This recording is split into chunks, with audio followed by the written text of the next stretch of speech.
Good evening, everybody. Welcome to Wine with Dave. This is Dave England. I'm the host of the show. And look, every night it's wine o'clock. And it's going to be wine o'clock for the next 60 minutes.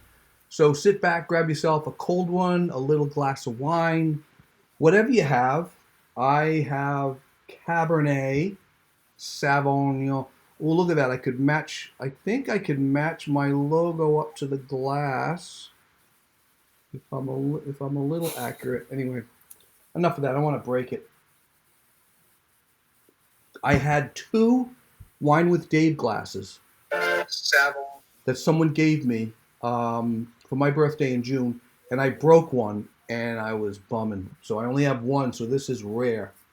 The one I have is kind of rare. But if you're just showing up and you don't know what this is, you have no idea what you just stumbled on. It's just a fun show, entertaining, keeps your mind off all the other stuff that's out there, and there is a lot of other stuff that's out there. If you're in business, this is a perfect guest tonight, talking about email marketing and social media and how to craft a story and how to get blogs out there and all that stuff. Really interesting stuff. So let's start by just saying, where are you from? Type in where you're from. Michael White. Michael White from Scotland, dude. It's Davey. Dude, thank you so much for watching. See, this show gets out to Scotland. Michael White's from Scotland, so that's really awesome. Let me stand over here. Too close to the middle. I like to be off to the left or the right somewhere. So type in where you're from. That would be really good. And I'm going to start right away with my first segment, which has an interactive guessing game. All right? If you like guessing games. If you're into trivia. But this is the most complicated trivia you've ever been part of, I guarantee you. Because the game is called Did You Know? And it's called Did You Know? Because I don't think you know. Otherwise, why would I pick questions that are in Did You Know if you already know it? These are weird and these are strange. These are strange things. Did you know that Oregon is the fastest speaking state in the U.S. and Mississippi is the slowest? That's interesting. So if you go to Oregon, they just speak quicker or faster. Faster, quicker. Mississippi, you got to really slow down, speak slowly to those people down there in Mississippi.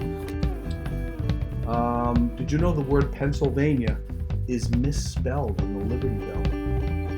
I bet you didn't know that. Someone is texting me now. How could that be? How could someone text me in the middle of the show? Did you know there's a town in Washington with treetop bridges made specifically to help squirrels cross the street? Yep. I guess they're used to falling. I don't know. They're very weak-legged squirrels in Washington. I thought that was interesting. Did you know when the Elephant Whisperer, there was a guy called the Elephant Whisperer, Lawrence Anthony. When Lawrence Anthony died, the famous Elephant Whisperer, a herd of elephants arrived at his house to mourn him. I thought that was, what a beautiful thing, huh? You gotta love elephants. Gotta love elephants. The original tapes of the Apollo 11 moon landing were erased and then reused by mistake. That's cool, or not so much for the guy that erased it. Monumental event. And old Jerry just erased him. Probably was, I don't know, recording the Brady Bunch or something. No, it was Apollo 11 was too early. My Mother, the Car. I don't know what shows were on back then. You didn't even have a VCR, so how could he erase it? Or erase over it? Anyway, I digress. In 1872, did you know this? That Russia sold Alaska to the United States for about 2 cents an acre. 2 pennies an acre. That's crazy. Wish I had a piece of that. All right, here's the first interactive, and I want people to guess. Boston has the worst drivers out of the nation's 200 largest cities. But what city is known for having the best drivers? Just type in driver, dash, and then whatever city you think has the best drivers. Wow, Boston, huh? And they say Rhode Island drivers are bad. You can get a unicorn hunting license from Michigan's Lake Superior State University. Imagine that. You can hunt unicorn. Michigan Lake Superior State University. Sign up for that right away. It's a wasted $15. There's an island full of wild monkeys off the coast of South Carolina called Morgan Island, and it's not open to humans. Morgan Island, full of monkeys. What do we have? I got a few people here. Susan, I guess tonight. She thinks Atlanta. Michael White. Well, it's not LA. No, it's not LA. Arizona and Hawaii are now the only states that don't observe daylight savings time. Did you know that? In the U.S. In the U.S., Michael. Not in Scotland. You Scottish people. Here's a repeat. So maybe someone picks up on this. In the second interactive, before the eraser, before the pencil eraser, what was used to erase pencil marks? And lastly, before toilet paper was invented, Americans used to use what? What did Americans used to use? All right, you can vote. You can just add up and type in as many times as you want. I don't care. There's no rules for this particular show. But that was Did You Know? And I do it once a week on Wednesday nights. So if you're just tuning in, I'm Dave England. This is Wine with Dave. All right, let's go over this. Boston has the worst drivers out of the nation's 200 largest cities. What city has the best drivers? So you can just type away and it's going to show up. It's going to show up. So Susan thinks Atlanta has the best drivers, Atlanta, Georgia. And Michael again said it's not LA. You're right, it's not LA. Actually, you got it right because it's not LA. You know what it is? It's Kansas City. Kansas City has the best drivers. Amazing, huh? Before the eraser, what was used to erase pencil marks? And then the third one, ready? Before toilet paper was invented, Americans used to use what? And I guarantee you, you will never look at this thing the same way again. You just won't. Anybody want to get? No one wants to guess. Got a bunch of people listening. Anybody? Come on, anybody out there? Oh, by the way, give me some likes. Just click on like. I would love that. And if you're just new to the show and you haven't been in, just click on follow. You can follow me. I have interesting guests on every week. So anybody guessing? No one's guessing. I'm going to go ahead and just say it. Before the eraser, okay, bread was used to erase pencil marks.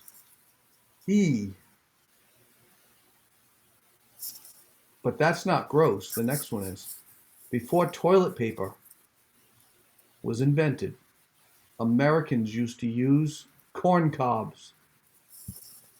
Yeah, that's rough. That's rough. Corn cobs. Thanks for the likes, people. I appreciate it. If you don't mind, click on share and just click it.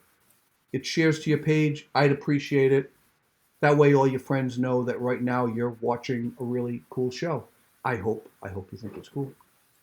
And I'll give you some shout outs. Like Allison Tedeschi just jumped on. New shout out. How are you, Allie? Allie's a friend and she was on the show. Allie's awesome. What do we got? We got some more people on here. Just jumped on. Annie McCarthy, ouch. Yeah, that was, I know. A corn cob. Ouch. I get it, Annie. That's tough. That is tough. Annie, where are you from? Type it in. I'd like to know in the comments, where are you from? And Susan says, hi, Allie. Awesome. Hey, well, today, guys, today is October 14th, 2020. You know what today is? Check this out. Yeah, it's Be Bald and Be Free Day. Be Bald and Be Free Day on October 14th celebrates the naked crown. See, I shaved my head, and me shaving my head was the start of Wine with Dave. It was in mid-March. I knew we were going to get shut down. I said, let me just shave my head. But oh, wait, I'll do a Facebook event and shave my head. So I did. My daughter held my phone up, went live on Facebook with just a little iPhone, and had like 30 people watching and thought it was entertaining. And they said, what are you going to do tomorrow night? Which happened to be April 1st. So I said, all right, well, I'll be on. Just tune in, 9 o'clock, I guess. And hence, that's the start of Wine with Dave because of shaving my head. But yeah, Be Bold, Be Free. Sometimes the day is referred to as Bald and Free Day. Bare noggins take the spotlight during this holiday. It recognizes the beauty of a naked scalp. Baldness comes in several forms too, partial or total. Sometimes a chrome dome is by choice. Others come by it naturally. I fit into both categories. I will admit, I fall into both categories. Check this out. What happened today also is this. 1927, October 6, 1927. The Jazz Singer movie premiered this day at the Warner Theater in New York, starring Al Jolson. It was the first feature film with synchronized speech, as well as music and sound effects. It revolutionized the motion picture industry and marked the end of the silent film era. It was over for silent films. In truth, The Jazz Singer was not the first film to have pre-recorded sound, but it was the first feature-length film to have pre-recorded dialogue. In his book, A History of Narrative Film, movie historian David Cook describes the effect of The Jazz Singer's one dialogue scene between Al Jolson's character and his mother. And he says, this was the only spoken dialogue in the film, so it was only like one line that he said. Yet its impact was sensational. Suddenly, here was Jolson, not only singing and dancing, but speaking informally and spontaneously to other persons in the film, as someone might do in reality. That was mind-blowing back then. It was a box office triumph, and by the end of 1928, barely a year after The Jazz Singer, it was apparent to Hollywood that the age of silent movies was at an end. So this night, in 1927, we said goodbye to silent films and said hello to Al Jolson, the jazz singer, and the rest is history. What else happened today? Today is a birthday. I love these guys. You guys, music fans, pop music fans, techno pop music fans. I am. It's this guy's birthday, 1958, Thomas Dolby. Known by the stage name Thomas Dolby, Thomas Morgan Dolby Robertson is an English musician, producer, entrepreneur, and teacher. He came to prominence in the 1980s, releasing hit singles included She Blinded Me with Science, She Blinded Me with Science, and Hyperactive in 1984. Hyperactive when I'm young, hyperactive when I'm old. The stage name Thomas Dolby originated from a nickname that he picked up in the 70s when he was always messing around with keyboards and tapes. Check this out. His friends nicknamed him Dolby from the name of the audio noise reduction process called Dolby Laboratories. It was a company, Dolby, which was used for audio recording and playback. So after the release of She Blinded Me with Science, Dolby Laboratories expressed concern regarding the musician's stage name. Dolby's record label refused to make him change the name. Good for them. And Dolby Labs did not raise the issue again until later. After a lengthy legal battle, the court decided that Dolby Labs has no right to restrict the musician from using the name. It was agreed that the musician would not release any electronic equipment using the name. Science. She blinded me. Inventor-founder Dr. Ray Dolby had a son named Thomas, the real Dolby, now a novelist and filmmaker, professionally known as Tom Dolby. So Thomas Dolby probably will never go by Tom Dolby, but he'll always be Thomas Dolby to me. She blinded me. Man, I love that stuff. Hey, tonight you're in for a treat. It is 9:15. I am right on target. Right on target. Hey, type in where you're from. Love to know where you're from. Allie is fantastic. Allison, you blinded me with wine. Your wine is awesome. I haven't ordered in a while. I should. I feel bad. Michael, let me get rid of Thomas Dolby. He's up here. It's his birthday. They don't like it, they'll get keel-hauled. Yeah, keel-hauled is bad. You don't want to get keel-hauled. Allie, thank you for sharing the show. I appreciate that. Hi, Susan Barron Finn. What a great name. The big company Finn Vineyards might come after you. You might have to change your name. Science! I'm kidding. I don't know if there's a Finn Vineyard. I digress, and I do that quite a bit. Interview with Susan Finn tonight. Let me tell you, you're in for a treat. Susan is a chief connector, and I love that. Isn't that cool to be known as a connector? There's always missing pieces in your business, and you need a connector. She's an online marketer, and whether you're a caterer, a construction contractor, a counselor, or a chef, Susan can help you build a media platform that's organized, authentic, and easy to navigate. Boy, we need that now. No need to twitch at the thought of Twitter or wince at the mention of Pinterest. She will put a face on Facebook. She will link you up on LinkedIn. I added that. Have you an Instagram in an instant and any other social media platforms? TikTok, whatever. She'll help you out. Whatever best suits you. You know what Suzanne's superpowers are? Patience and calm. Check this out. And hang in there. She's up right after this. What if instead of, I have to write a blog or, I have to throw content up there, what if you sat down and really just thought about either somebody you had just worked with or somebody who you know are already thinking about that could use your help? What if you sat down and wrote them a letter, a love letter kind of thing? I know that you've been having a hard time because it's not easy to.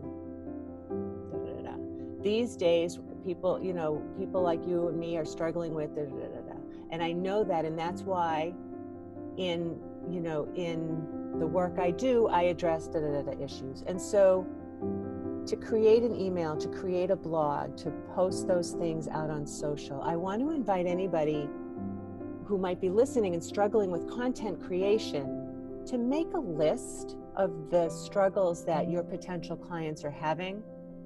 Just make a list. You don't have to solve them all at one time, but make a list, because now when you're like, what am I going to do? Just write that love letter, because there's one person, I guarantee you, one person right now already looking for you, and they're just waiting to find themselves in whatever it is that you're going to share with them. So if you're not showing up, if you're not sharing with them, you're actually doing, I've said this before, you're doing them a disservice. They need to find you. There she is. How are you, Susan? I'm so good. This is so great, Dave. I loved all those factoids that you gave us earlier. People say that and they get so excited. They're like, I'm getting nervous and I'm about to come on in 5 minutes. And then all of a sudden I'm like sucked into all this weird facts that will never change your world. Isn't it cool though? I love those things. I love those things too. Bread and corn cobs though, you're right. We'll never look at those things again the same way. I know.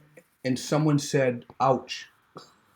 That goes down as the funniest comment of the night, hands down. Ouch. Thanks for coming on the show. Seriously, you're someone that I admire. Me. I only this met is fun. You recently, like a month ago, I think. Was it? Yeah, probably. Yeah, through a LinkedIn group that we're in, and what a nice group. I've met the nicest people through there, and everybody's so committed to connecting. Right, like that's all That's puts the social in social media. Isn't it? It's like the good version of social, other than all the complaining and bickering. It's building and being proactive and learning and growing. And what we're talking about, and I don't like inside jokes or inside stuff. We're talking about Play Don't Pause, which is Alan Langer's LinkedIn connected live show on Friday morning. So if you're in business, inbox me or leave a comment. Just say, I'd love to join. It's free. It's 11 a.m. Eastern Standard Time, and it's great. You get to meet all kinds of fascinating people. And that's where I met Susan, right over here. I gotta just say this. Someone just respond, because your superpower is patience and calm.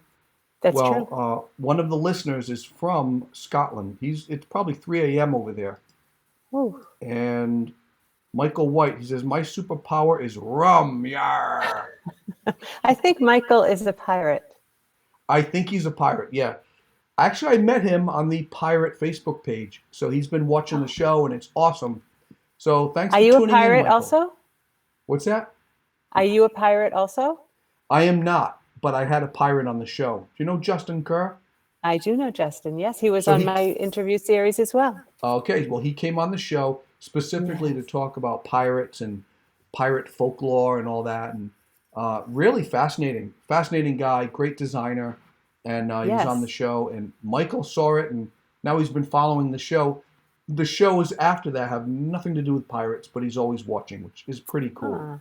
Ah. Oh, he's got a question for you. Hiya, Susan. Welcome to the show. And in celebration, here is a Scottish or pirate greeting. Michael, you're very funny at 3 a.m. in Scotland. 3 a.m. in Scotland. I don't know if he's from Edinburgh or Glasgow. I'm not quite sure. But let me get into this, Susan. So, how did you get into digital marketing? What did you do before that? I want to know the Yeah, story. that's not where I started. It has nothing to do, well, it actually does.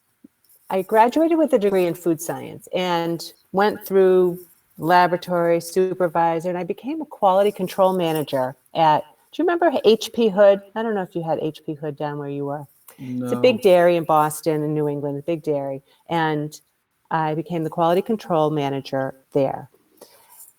So that's not digital marketing. Like, this was in the olden days before there were even cell phones or anything. But what I noticed that I loved about the work that I did was creating the processes. There are so many things to get milk from the farm and to the plant, and through into the products and into the stores and then into your home, all the Hmm. processes. And it has to be really, really safe, because just think about everybody, how they use milk.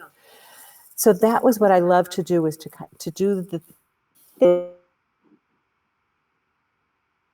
things that set up milk, or running the milk through the processors, or we're bottling the milk, or we're stacking the milk in the stores, knew what they had to do. And so, because I'm a lifelong learner,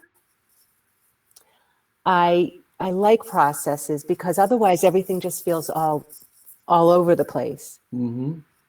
When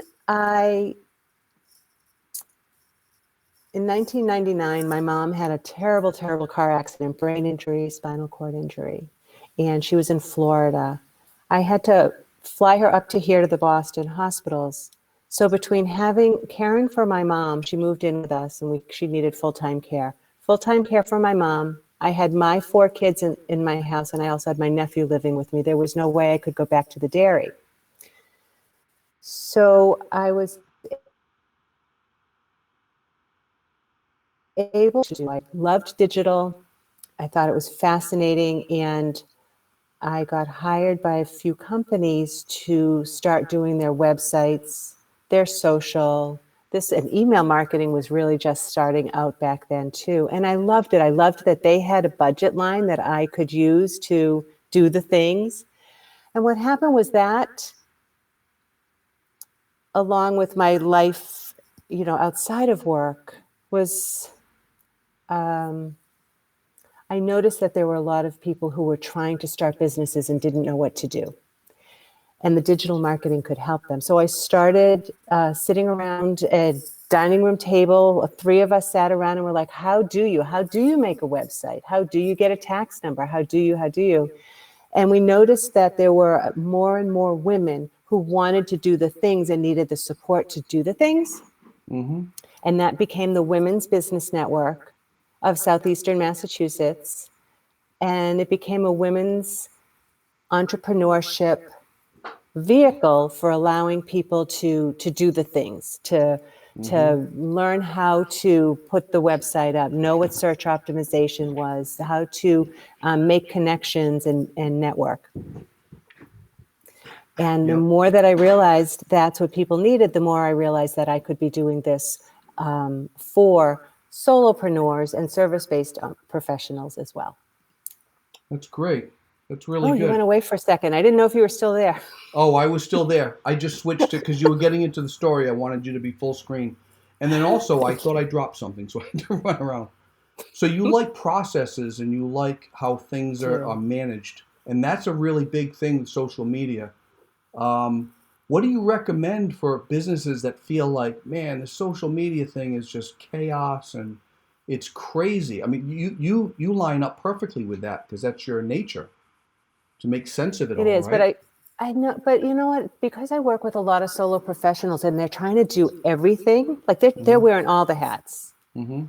And I know that you can't do everything well, and you got to figure out, what do you really need to do? You can't be on Instagram, Pinterest, Twitter, TikTok now, LinkedIn, Facebook, Alignable, like all the things, and do them well. You need to know where your ideal client is spending their time, and then you need to make sure that you're creating content that they'll see themselves in, that they'll see that you understand what their pain points are and what their struggles are, and they'll see themselves in what it is that you're doing and be able to have like a conversation with you, right? So if it's social, if it's digital, it's a conversation. And I spend a lot more time in email marketing than I do in social, because of socials. There's just so much out there, and it's like throwing spaghetti at a wall.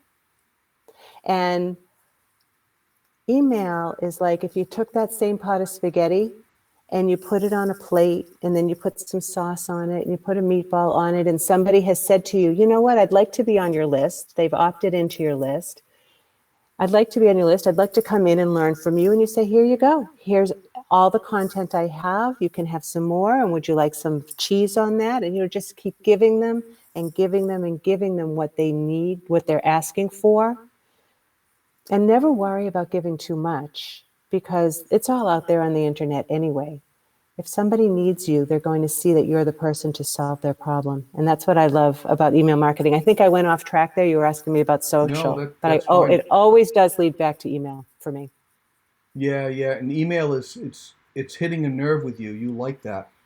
So what do you find the problem with businesses who are dealing with doing social media themselves, and prior to hiring you, do you feel like they feel like they got to sell, or what are you hearing from people? Well, so there's actually two things that you just said, is what is the problem that they're having with social, and do they feel like they have to sell. So I'll go with do they feel like they have to sell? Because that is something I hear a lot, especially because I work with heart-centered entrepreneurs. I work with yogis and energy healers, light workers. I work with creatives. I work with coaches. And often they'll say, you know what, I don't want to feel like I'm pushy, or I don't want to feel like I'm always selling, boasting about myself. Mm-hmm. And what I get it, because I live there, right? Like I feel the same way, but then I invite them to have a little bit of a mindset shift. And that is that you have something that somebody needs. Now, there's a lot of people out there that do something similar, but your uniqueness is your value. And you know that what you do, that you feel so strongly about, is going to help. It's going to change. So I'll tell you a story. So there was a person I was talking with, I'll call her Lisa. So Lisa was a parent coach, and there are a lot of parent coaches out there. And I asked her, what is she doing? And she was like, I just don't want to do email. I don't want to bother people in their email. Mm-hmm. I said, well, tell me more about what you do. And this is what she did. She would go into homes where the parents had a child that was hard to deal with, and she would go in and teach the parents and the child techniques, right? Was it meditation? Maybe it was yoga. Maybe it was art therapy. Maybe it was going out in nature. Maybe it was calming techniques. She would go in there and bring the family these ways to not be yelling all the time and not have all this stress. And she was the one that triggered my mission statement, which was, I thought about what Lisa was doing, and she was really changing the world. Because if you had this young child that the parents got the coping techniques to work with him, and the child then, instead of being crazy and put on drugs and always being yelled at, learned these techniques to be a better family member, to be a better student, to be a better friend in class, to be a better playmate. And then that child grew up to be an outstanding high school student, a college student, and built relationships within his life that were meaningful, and then got into a relationship, had his own wife, let's say, and a child. So what Lisa did was change the world, because now this person, the child, had more possibilities. And I thought to myself, boy, if she doesn't show up, that those people don't have her to make that change. And so in offering to my clients that they can be nurturing, that they can be generous, that they can show up as the angel in the inbox, that gives them another way to look at it, so that they are then creating content, which is like you were saying in the clip that you showed earlier, which is almost like a love letter to the people who really need you, so that they can hear that you're the person to help them. I love that. Yeah. I mean, some people thinking about that concept is like, yeah, but that's too specific. You're speaking to one person, but and I love what you said, that there is someone out there that will hear that and resonate, and that's all you need is, and it's usually not one person, it's a lot of people, because you're writing it to one type of person, but there's many people that need to hear that. So you sound like you're a really good listener, and you build people up and help them see that they have value. I think it must be really great working with you. I'm not trying to. I actually, maybe because I happen to have the nicest clients. Honestly, every single one is doing amazing work. And to your point about speaking to one person, often if they're, let's say, a coach, they really just need one at a time. Maybe they're going to at some point do a group workshop or anything, but most coaches will work with, one, are looking for one client at a time. They're sending out an email letter, and they're hoping that one person will read it and say, you know what, let's get on a discovery call. So everything that I do, pretty much for the work with the people that I work with, is what's the journey you're bringing people on to bring them closer to you and learn more about you and hear your voice, understand where you are, so that they get on a call with you. The call to action is always schedule a discovery call. So your goal is more like show a little more transparency, a little more transparency, a little more transparency to get to know, for those prospects to get to know your client, so they're like, I really like this person, make the phone call, sale made. Yeah. Transparency, and it's okay to show what you know, talk about the struggles that you're having, or, share your story, case studies if you can. Just show up in your zone of genius. Don't be afraid to give it away. It's out there anyway. There isn't anything you can't find on the internet. Right. Yeah. Yeah, that's good. Do you encourage them to be on film and to be physically there in video on social media? Yeah, Facebook Live is important, isn't it? I have not done a LinkedIn Live yet. Do you do LinkedIn Live? I'm trying to, but here's the deal. And I know one person who he's got a show. And I said, "How do you get on?" He goes, "You gotta submit like 4 times. I'm already at Right. the second submission. I'm about to do the third." He goes, "Believe me, they will accept you if you've got content." I'm like, "Yeah, I got like 78 shows." He goes, "Oh yeah, if they see that, you're in." But it's like crickets. So I want to be on LinkedIn. I'd like to move this show to LinkedIn and Facebook. So don't freak out, Facebook fans. I'll still be here. Um, so yeah, being Yeah. in front of I've people. told people that, yeah. Well, like you have your show and you're telling me that you used to do it every night and now you're doing it once a week. That's my one commitment to content for myself as well. Because I know I could write blogs about email marketing this and nurture sequences and welcome emails and statistics and analytics. But all those things are really out there already. Hmm. And as you recall, I mentioned that I started the Women's Business Network, and that's kind of my legacy, is putting together communities of heart-centered entrepreneurs who will rise each other up, right? Like they tie the boats together and all of us rise. Hmm. Digital marketing mastermind is called Rise Together. The name of my business is Rise Above Noise, because there's too much yelling out there and there's too much competition. And so it really is when we work together in community that we rise up. So I lost my train of thought that I was thinking about before that. So we'll keep going. Well, yeah, no, no, you didn't go off. It was being transparent and being out there in front. So rise above the Oh, and it was noise. You're right. consistency. There is a lot of Yeah, noise, and you're helping your clients just rise above that and be unique and expose themselves. right. Yeah, so I was talking about consistency. And so I could write all of that. I don't love it. I found that I didn't love it. So my one commitment to being consistent and to content creation is the Thursday morning Rise Above Noise show that I do on my Facebook page, similar to what you're doing here, where every week I have a guest who's going to give some, and I know you're coming up in a few weeks, somebody that shows up in their zone of genius and has some kind of yummy nuggets for my audience. And then that becomes my YouTube station, a blog on my website, goes into my email, goes on LinkedIn. So I think that that's really important, is to find what you love to do. I love shining the spotlight on other people. And so every week I love creating that content. That's great. You and I are a lot alike. That's why I I think started this so. show to put a spotlight on other people. So Yeah. I don't.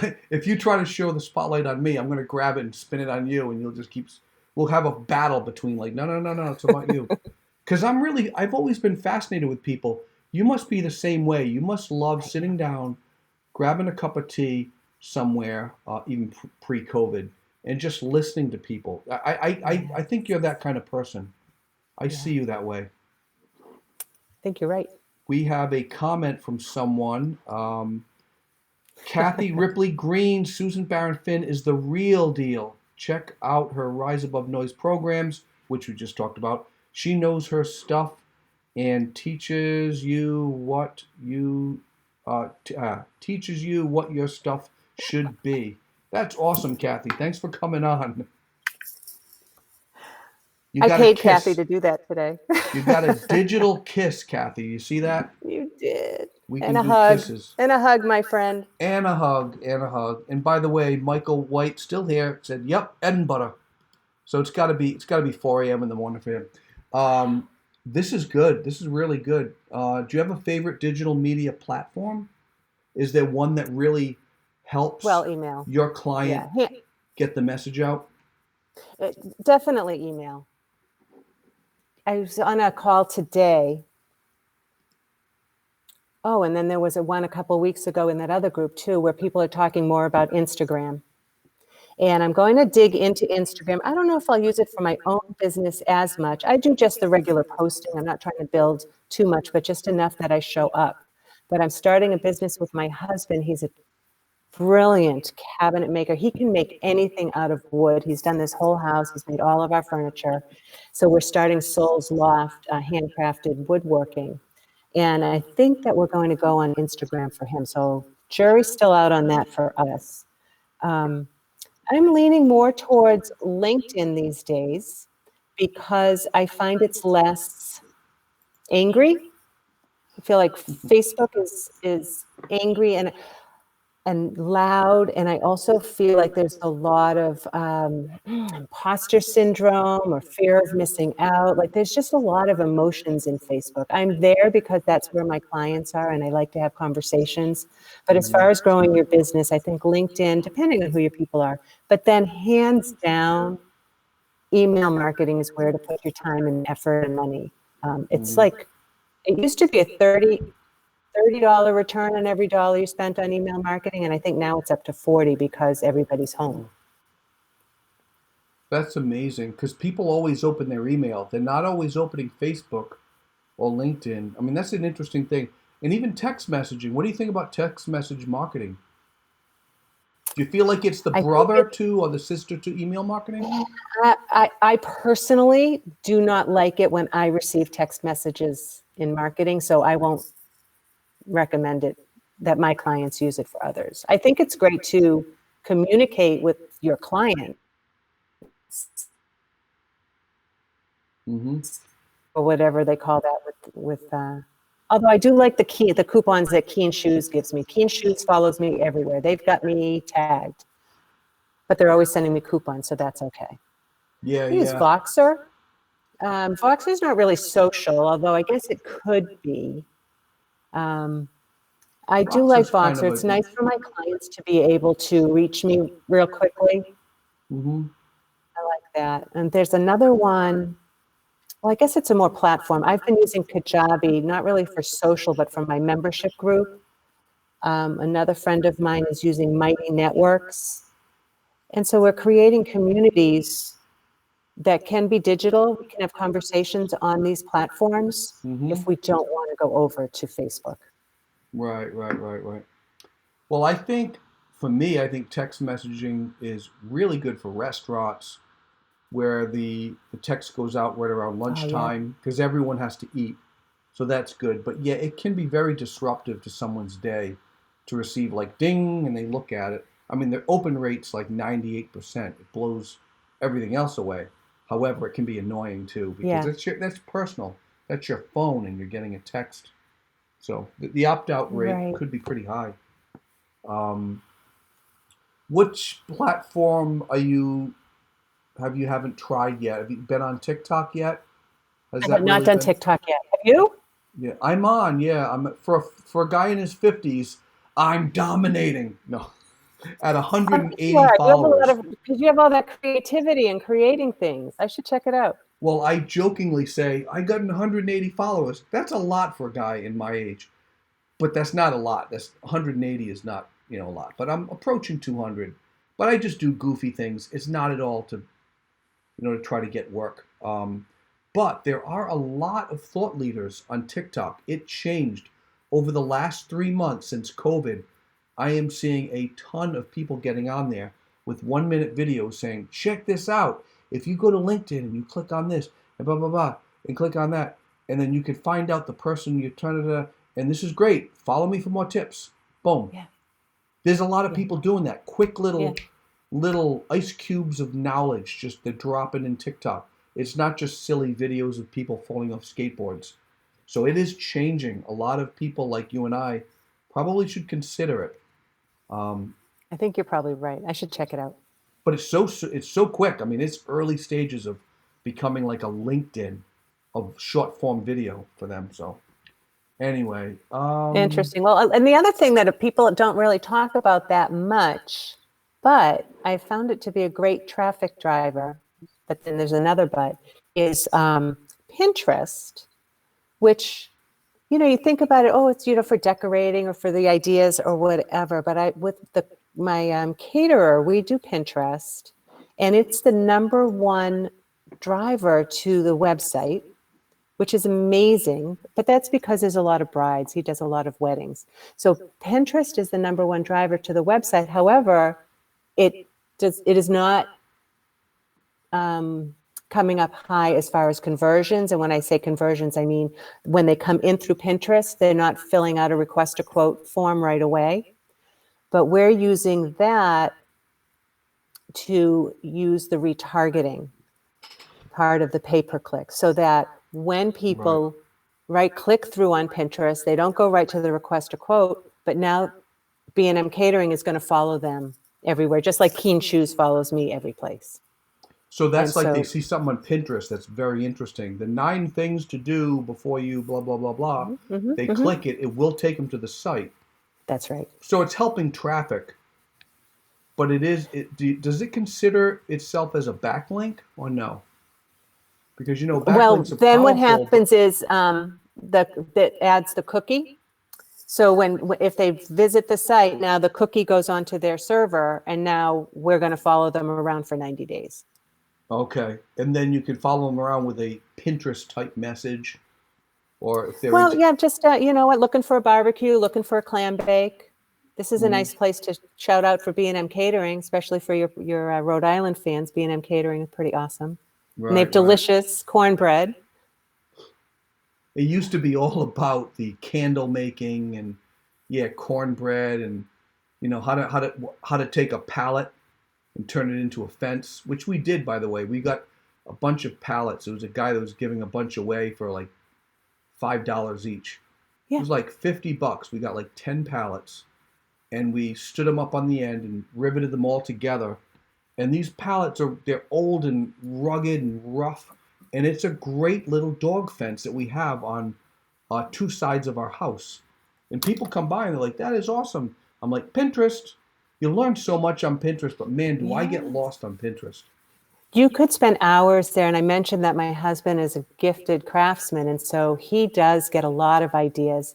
One of the things, you can't see it from here, but on the other side of my room here, he took one of those, those wire spools that they're just everywhere. With this, they're like 2 wheels, 2 big wheels with a. Yeah. So he cut off the wooden top and sanded it down, and then he propane torched it, and we added numbers to it and a clock. So 6 feet wide wall clock. Really? 6-foot wall clock. I love it. I think it is. Yeah. Soul's Loft. Soulsloft.com is that's my other plug for Mitch's business. So he must be really happy that he's married to you, because he's like, I'm going to go into business. Who do I hire to market it? Duh. Right. Yeah, we made him a nice website. I built the website on Constant Contact. Did you know what Constant Contact has a website builder now? I did not know that, no. Yeah. It's okay. It's just okay? Yeah. It's okay. It had a little few little things they have to work out. I wouldn't recommend it just yet. I have a love-hate relationship with templated sites. It is good, but it's not good. So it's anyway. Save that for another day. How do you typically work with clients? How do you onboard someone? You just meet them for coffee and everyone's wearing a mask? Yeah, these days. No, I actually haven't seen a real person in a business way. I've really only done Zoom, which is fine with me. We'll have a discovery call, and I listen. Like you said, I do a lot of listening to see where they want to go. They're usually trying to do all of the things, and so we need to bring them in and decide what's the first thing to do to get really good at what. And I can work one-on-one with clients where they buy a package of time with me, and we sit down together on a Zoom call, and then they get the recording of the Zoom call, and we address each week. We address whatever it is that they want. So today I had a call with somebody who has a podcast. She has a radio show and it's a podcast.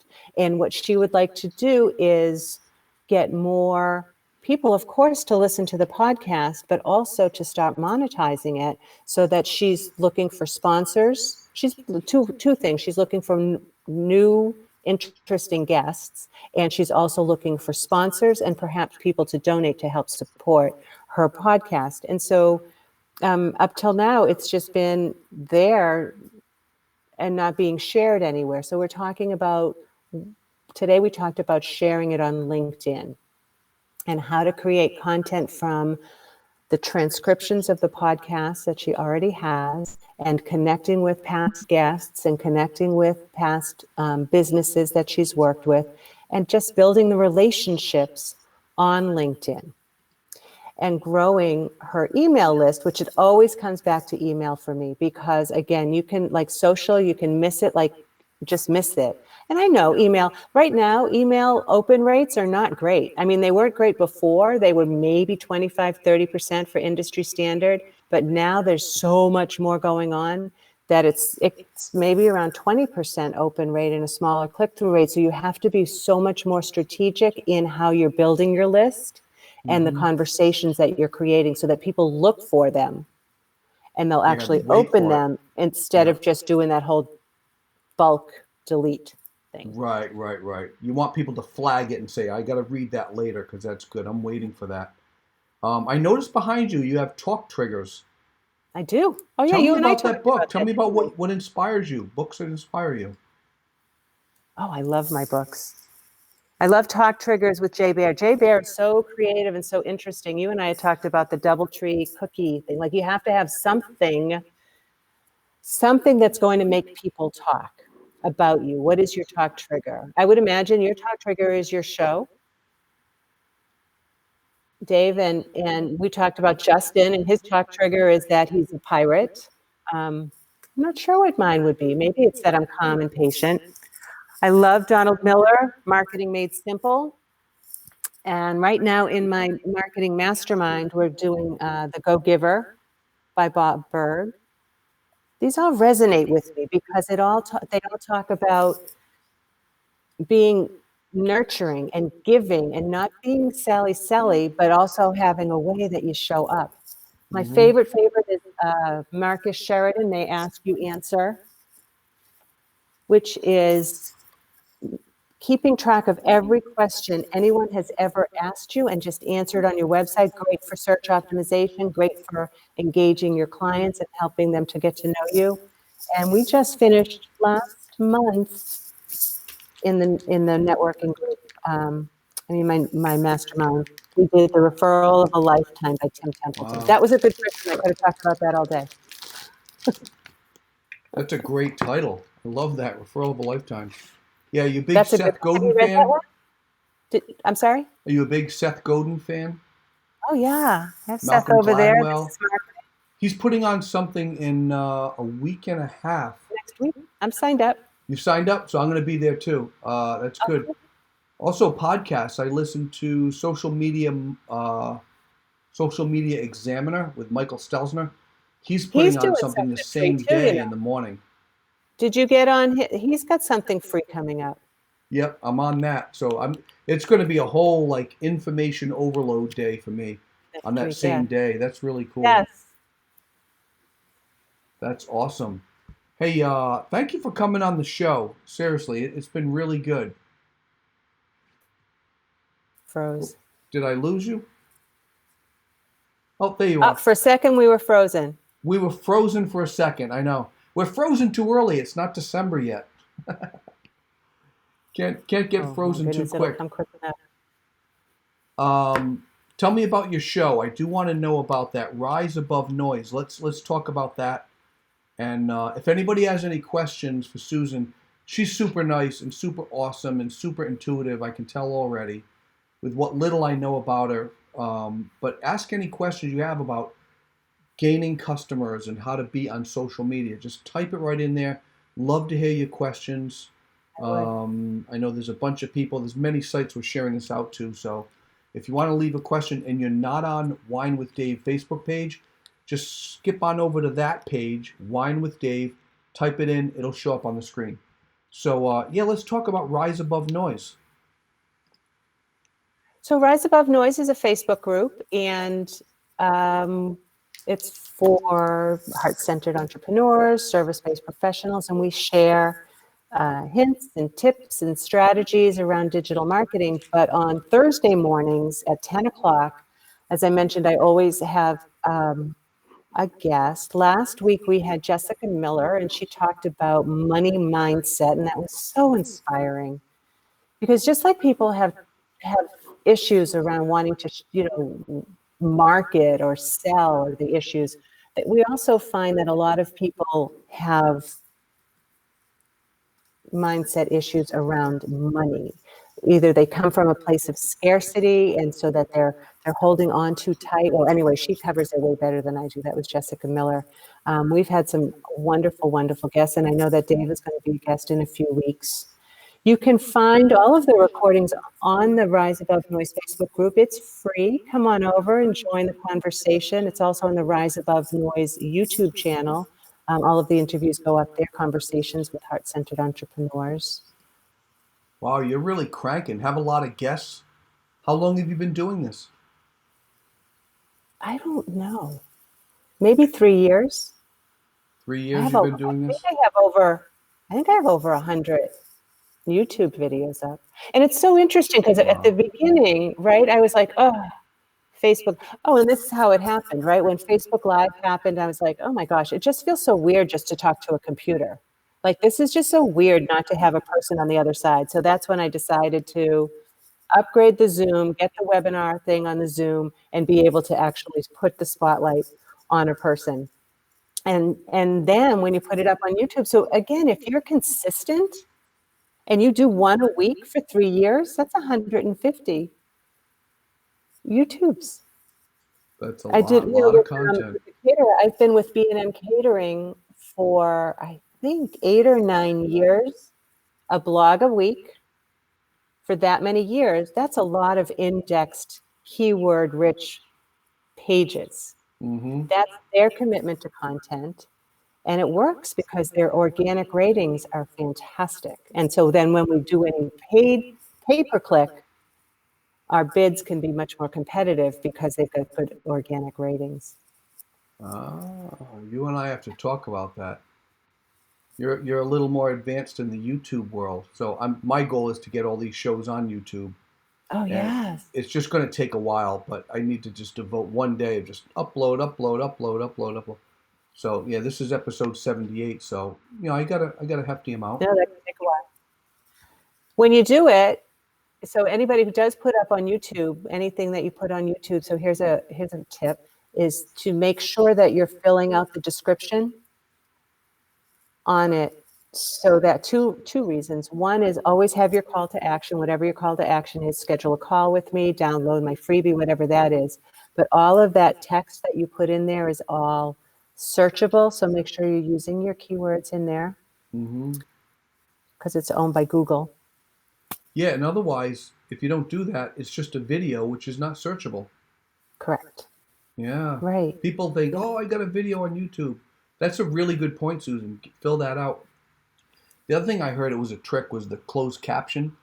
Go into the closed caption and add all your text from the video and just boom, put it in there. But listen, this is great having you on, and thank you so much for coming on the show. Finally, I get you on, and not that we've tried long, but you're someone that the show is about, really building up a local person who helps other people. So I'm turning the spotlight on you as you're turning the spotlight on your people. So I appreciate that. This was so much fun. I know that it was like, oh, let's get to meet with each other and let's get on each other's show. It's been a lot of fun. Yeah. So I'm on in November.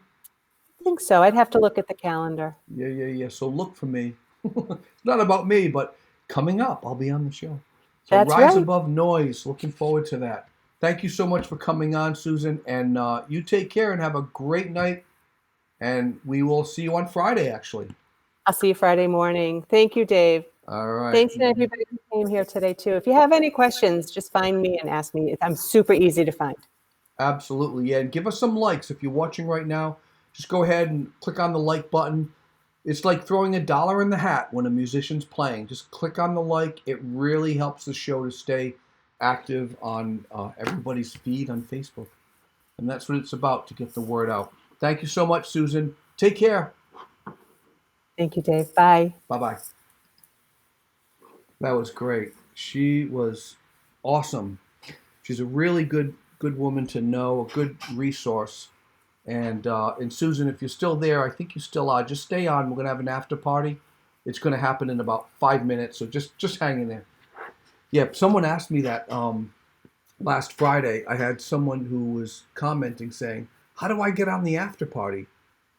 I said, all right, I'll give you a link. So if anybody wants to talk to just me and Susan, I will send you a link. This is the first time I'm doing this, opening it up. And I will send you the link personally, and you can click on it or put it into your Google Chrome browser, and boom, you come on, and we're not live. We are not live. So if you want to hire her, ask her questions, Susan is wide open for that. So we've got another maybe 5 minutes, 10 minutes. If anybody wants that, just let me know. Let me see. Is anyone leaving a comment? Nobody leaving a comment. But anyway, Susan, stay on for the after party. Here we go. I'm going to end in about a minute. I like to close with a joke because, you know, I'm Irish. And there's something about the Irish people that they like to joke. So, hey, not always do I have a good joke, but I think tonight is pretty good. Speaking of jokes, you know, a communist joke isn't funny unless everyone gets it. I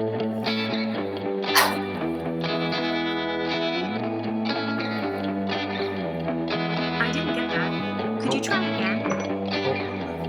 Hello? Stop, Siri. Done. Oh my gosh. All right, let me do that again. That was a major screw up. Here I go again. This is how the show should have ended. A communist joke isn't funny unless everyone gets it. That's how it's supposed to be. Instead of Siri coming on. Damn you, Siri. Take care. Everyone has an expiration date. Treat everyone with love.